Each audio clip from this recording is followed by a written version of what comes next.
मुमताज जी, नागरिकता तो किसी की छीन नहीं रही है, लेकिन मैं ये भी कह दूं कि बांग्लादेश में जो हो रहा है ना, उसके बाद सीए क्यों जरूरी है वो भी नजर आने लगा है। हाँ बोलिए ना सर, आप बोल तो रहे हैं, आपको बोलने वक्फ बोर्ड में ट्रांसपेरेंसी हो, वक्फ बोर्ड में ट्रांसपेरेंसी बिल्कुल होनी चाहिए, अकाउंटेबिलिटी हो, बिल्कुल फायदा नहीं पहुंचा, बिल्कुल कौम को फायदा नहीं पहुंचा, बस और क्या चाहिए? 12 महीने 14 महीने से जो अइम्मा है उनको तनख्वाहें तक नहीं मिल पा रही, जो बेवाएं हैं उनको पैसे नहीं पहुंच रहे। यही तो चाहिए। देखिए जो अमेंडमेंट है, सुनिए, आप इसे हमेशा एक नकारात्मक ढंग से लेते हैं। मैं क्यों ले रहा हूँ, उसकी वजह क्योंकि इसमें यह भी कहा गया कि वक्फ जितनी संपत्ति अर्जित कर रहा है, भी करते हैं ना, वो भी ऐसा माहौल बनाते हैं ताकि पोलराइजेशन हो सके, हिंदू वोट बैंक ये माहौल हमने बनाया। ये लोग अच्छा काम भी कुछ इस अंदाज से करते हैं ताकि माहौल। आपने मान लिया अच्छा काम कर रहे हैं, आपने मान लिया अच्छा काम कर रहे हैं, ये तो आपने माना ना अच्छा काम कर रहा है, लेकिन तरीका ठीक नहीं है, वो ये कह रहे हैं। बात सुन लीजिए, उसके बाद आपने कहा माहौल ऐसा बना देते हैं। सीए पर माहौल की नागरिकता छीनेगी किसने बनाया? दंगाइयों ने। आज किसी की नागरिकता गई नहीं गई, सुन लीजिए पूरी बात। किसने कहा था कि 1000 रैलियां करेंगे? मुमताज जी, ये तरीका ठीक है। मुमताज जी, उसके बाद फिर ये वही एमआईएम पार्टी है जो कहती थी एनआरसी आएगा, एनआरसी का ड्राफ्ट देखा नहीं, आया नहीं, आज कानून का ड्राफ्ट आया नहीं, बच्चे का मुंडन करवाना शुरू। एंटी मुस्लिम है। अरे कैसे बोल दिया एंटी मुस्लिम है? ये ओवैसी साहब कैसे बोल रहे हैं कि मुस्लिमों की जमीन छीन जाएगी? क्या बेसिस है उसका? आज मुझे वो प्रावधान दिखा दो, आज प्रावधान दिखा दो कि सकते हैं कि ये बहुत अच्छा कानून है, ये मुसलमानों के हक में। आप कैसे ही दावा कर सकते हैं और जमीन नहीं छीनेगी? मैं बता सकता हूं, ये डिस्कशन तो कल भी कर सकते हैं। बताओ इसका आंसर। कैसे आपके पास ड्राफ्ट है? मैं बता रहा हूँ, बताइए। जैसे अरे भाई सुन तो लीजिए, मैं बता रहा हूँ। क्योंकि 9th जेपीसी रिपोर्ट जिसको हेड किया था रहमान खान ने बोला कंप्यूटराइजेशन ऑफ रिकॉर्ड्स होना चाहिए, डेटाबेस क्रिएट होना चाहिए, मॉनिटरिंग होनी चाहिए, अकाउंट मेंटेन होनी चाहिए, फाइनेंशियल ऑडिट होना चाहिए। ये सारी चीजें होंगी। खिलाफ है इसके नहीं। और ये पारदर्शिता बढ़ाने वाली चीज है। और सुनिए, ये पारदर्शिता एक बार दानिश कुरैशी, जो सेंट्रल काउंसिल है उसने तो रजिस्ट्रेशन का काम शुरू किया। पूरे वाला इसका कोई इलाज नहीं है क्या? और आप अपने पेट में मरोड़ रखिए। हम अपनी बात कौम और मिल्लत के साथ, वतन के बाद साथ हम अपनी बात रखते रहेंगे, कहते रहेंगे। कौम और मिल्लत ने एक सीट, ओनली वन। आपको इतनी सारी फिक्र है हैदराबाद। अरे मैं मुद्दे बताता हूं, मिल्लत आपको हैदराबाद तक सीमित रखी। कई बार मिल्लत और कौम पूछ चुकी मोदी साहब से। मोदी साहब परिवार है, मिल्लत तो नहीं है।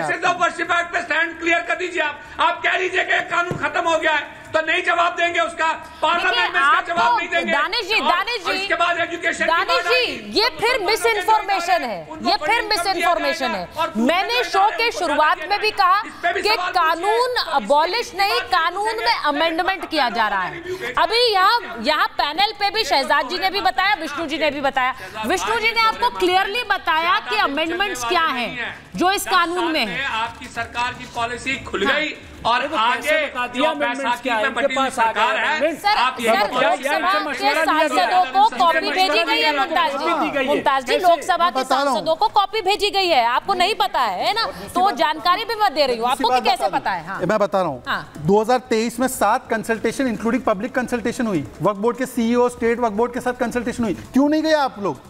क्यों नहीं गए आप लोग अपने सुझाव देने? और नरेंद्र मोदी सरकार ने एक कमेटी गठित की थी ये देखने के लिए कि कौन कौन सी ऐसी प्रॉपर्टीज हैं जो सरकारी हैं। विष्णु जी, जो सरकारी प्रॉपर्टीज जहां पर सरकारी दफ्तर चल रहे हैं और देश में आजादी के बाद से कई तो ऐसी इमारतें हैं जहां चल रहे हैं, लेकिन उन पर वक्फ का दावा है। अब बहुत से मुमताज जी का कहना है कि ये शायद कोशिश अच्छी है, पहल अच्छी होगी, लेकिन जो तरीका है पेश करने का वो हमेशा ऐसा हो जाता है कि ये मुसलमानों के खिलाफ। नहीं, उसकी वजह ये है, एक बार विष्णु जी से पूछा। नहीं, देखिए इसमें ऐसा कुछ भी नहीं है। यहाँ पे हमारे सामने एग्जाम्पल्स हैं सुचरिता जी। सूरत की म्युनिसिपल कॉर्पोरेशन को वक्फ संपत्ति घोषित कर दिया गया। ताजमहल की यहाँ पे जो बात हो रही है, ये कोई हवा में बात नहीं हो रही है। ताजमहल के एक पोर्शन को यूपी सुन्नी सेंट्रल वक्फ बोर्ड ने 2005 में वक्फ संपत्ति घोषित कर दिया। आर्कियोलॉजिकल सर्वे ऑफ इंडिया सब में अपील फाइल की हुई है सुप्रीम कोर्ट में। 2018 में पूछा गया था, बताइए शाहजहां ने कब इसको वक्फ डीड किया, वो वक्फ डीड दिखाइए, आज तक नहीं दिखा पाए। ऐसे आपने अभी दिल्ली के 123 प्राइम प्रॉपर्टीज देखा जिसको अभी सेंट्रल गवर्नमेंट ने डी नोटिफाई किया है। सब प्राइम प्रॉपर्टीज थी, उसको आपने वक्फ संपत्ति घोषित कर दिया।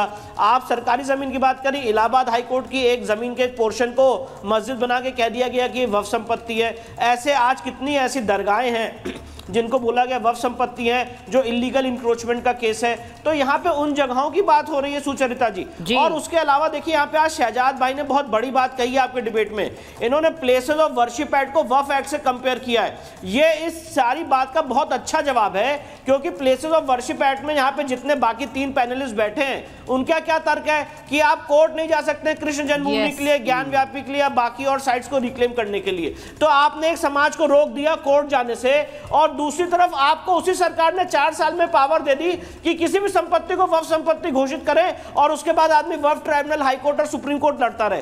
तो ये जो मतलब इम्बैलेंस क्रिएट किया है कानून ने, आज उस कानून के इम्बैलेंस को ठीक करने की यहाँ पे बात हो रही है। यहाँ पे वक्फ एक्ट को रिपील करने की बात हो ही नहीं रही है। एग्जैक्टली। और मुझे लगता है कि वो बात बहुत अच्छी तरह से एक्सप्लेन की गई, क्योंकि एक तरफ जो एक इम्बैलेंस है, क्योंकि आप जाकर, मुमताज जी मुझे नहीं पता आप सहमत है कि नहीं, लेकिन ये इम्बैलेंस क्रिएट किया गया और पिछली सरकारों ने क्रिएट किया। वरुण जी, ये आपकी सरकारों ने क्रिएट किया, ये भी एक हकीकत है कि वहां जिस तरह से एक पूरा हक दे दिया एक समुदाय को कि वो कहीं पर भी एक बोर्ड को कि वहां कहीं पर भी संपत्ति पर हक जता दे। क्या उन्होंने इसको नहीं देखा? नहीं। क्या उन्होंने इस पे गौर नहीं किया कि 95 में कितना? सुचारिता जी, सुचारिता मैं बोल लूंगा 2 minute. Varun ji last comment 30 second जल्दी से बोलिए। अच्छा उन्हें बोलने दीजिए, उनकी सरकार ने जो किया है उस पर सफाई तो दे दो। मैं कह रहा हूँ, मैं आज ही सुचारिता जी अगर ये कह रहे हैं, अरे बोलने दो यार, बीच बीच में बोले जा रहे हो। मैं कह रहा हूँ आज ही मैं कृष्ण जन्मभूमि जाकर के आया हूँ मथुरा से। उसमें अब हिंदू पक्ष की बात बिल्कुल आप मंदिर के साथ मस्जिद बना के रखोगे तो उसको वो ठीक है के बात। अगर कृष्ण भगवान, जय श्री, मैं आपको श्रावण की तीज की शुभकामना भी देना चाह रहा था। मैं खुद जाके आया हूँ, आज ही जाके आया हूँ, मथुरा से भी 4 बजे आया हूँ। मैं कह रहा हूँ इनको मुस्लिम पक्ष को भी सोचना चाहिए, अगर कृष्ण भगवान की जन्मभूमि है तो इनको खुद को विड्रॉ करनी चाहिए। दूसरी जो पिछली सरकार है उनको क्रिटिसाइज करो, तो अटल जी भी शामिल थे क्या उसमें? और मोदी जी के 2014 के बाद ही सब कुछ ठीक हो रहा है। मैंने कहा समय काल परिस्थिति, पहले नहीं हुआ तो अब नहीं होना चाहिए, पहले नहीं हुआ तो अब भी नहीं होना चाहिए। देखिए किसी भी कानून के अमेंडमेंट को मेरिट और डीमेरिट पर ही कॉन्टेस्ट किया जा सकता है, इसलिए नहीं कि पहले अटल जी ने नहीं लाया तो अब मोदी जी नहीं ला सकते।